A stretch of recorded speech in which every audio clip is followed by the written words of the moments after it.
Hey folks, Cody here, former student of ETSU's Bluegrass and Old Time Country Music program. I have a beginner-friendly bluegrass guitar lesson here for you. By the end of this lesson, you're going to learn one simple finger pattern over 3 examples that's going to make your playing sound more like bluegrass music. That's what this channel is all about. We have simple lessons, gear reviews, everything bluegrass related. So if that sounds like something of value, stick around for more. Let's get right into this lesson. For these first 2 examples, we're going to return to that D chord. So you can think of this as playing out of the key of D, or the D position as we call it in bluegrass music. For each of these 3 examples, you can imagine our home bases. These are the frets where we're going to play the notes over, and we're not going to move from those frets. We're going to stay glued to them.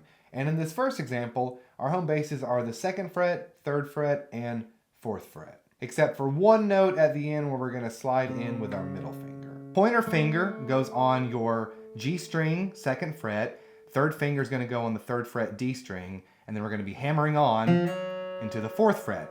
3 specific things for each one of these examples today. First thing, put more pressure on that pointer finger. Second thing is you're going to be hammering on as loose as you can with the other 2 fingers, and we're going to go downstroke and then upstroke.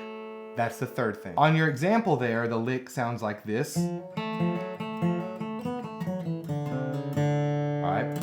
But only the part that's highlighted is the real important part. The other stuff we can get creative with. Maybe something as simple as that. All I'd recommend is practicing it really slow.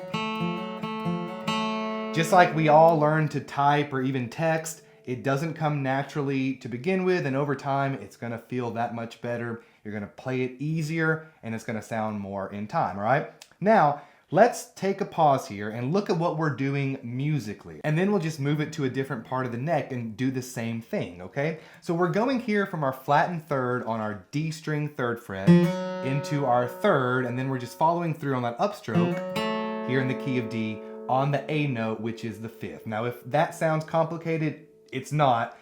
Remind me down in the comments if that's your skill level or if you'd like me to just talk in frets. But knowing that formula is the important part, because then we can just do the same thing. So I'm going to put my pointer finger with that same 10% pressure here on the 5th fret of my high E string. I'm going to do the same motion, only I'm working on the B string instead of, up here on my D string.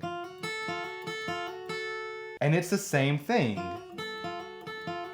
Same sequence of notes, and I'm just playing it at a higher register, okay? The important part, that bluegrass real estate, is just right there, okay? And that can take a while to practice in and itself, okay?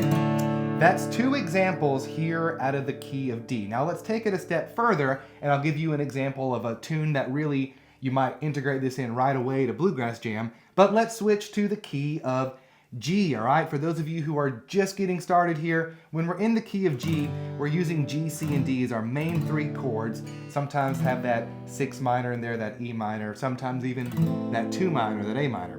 But I like to keep it simple here on this channel, so you can just think of it that way. Let's use that same concept, but use it in this key, the key that a lot of us are more used to. For this example, our home bases are on our 1st, 2nd, and 3rd frets, but we're going to use those same higher strings like we did the last one there out of the D position, all right? So same thing. Downstroke, upstroke. And that gives us a lot of that bluegrass flair. And this is a bit of a different formula musically. I'm gonna put it right here so I don't confuse anybody if that's more of the language you speak. But point is, if you're at that level even, move this up and down the neck. I recommend highly, if you're learning bluegrass guitar, to experiment and make the mistakes, because that's how we all learn. There is no prescription to this style of music. That being said, let me play you a quick break here to the 9-pound hammer, a classic you're going to hear all the time, and I'll show you how I'll integrate that little bit there in G into the lick. And I'll try not to do it more than one time so you can hear how it might stick in with the melody of the song in a really bluesy, bluegrass sounding tune. Here's the 9-pound hammer. 1 and a 2 and a 3.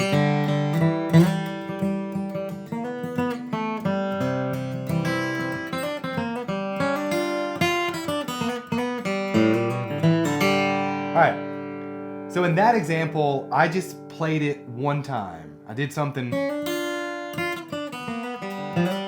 right? And you can use it that way. That's the most important part. I say inside of the paid course, don't get glued to the tab. This is a perfect example there in the 9-pound hammer of how we're taking a bit, we're using it to connect the melody. Hey, I think that worked pretty well. If you've been playing guitar for a while, but this still comes a little bit difficult, but you know you can get there if you just had structure and you had a plan to follow, that's what my beginner-friendly guitar course, Flatpick Foundations, is all about. It's helping tons of folks around the world finally learn how to play this style of music. Don't take my word. Here's testimonials from the internet, from folks inside the program that have reached out and said, hey, this is helping, dude. Thanks a lot for getting me over this plateau. It's made for that person that's not quite a beginner, but knows they have a lot to learn on the bluegrass side of things. So if that sounds like something that can help, check out the program down below. Other than that, folks, I really appreciate you watching. Please comment down below where you're watching from, what's helpful on the channel, what you'd like to see more of. All of this is dedicated towards bluegrass style guitar. My approach to education is really coming from my time inside of the classroom, where I taught for so many years, and I realized from an early on that these small lessons that give you something to work on, give you those wins that keep you motivated, is a lot of what keeps people dedicated to learning one idea. Let me know all your thoughts down below, folks. We'll see you on the next one. Bye-bye.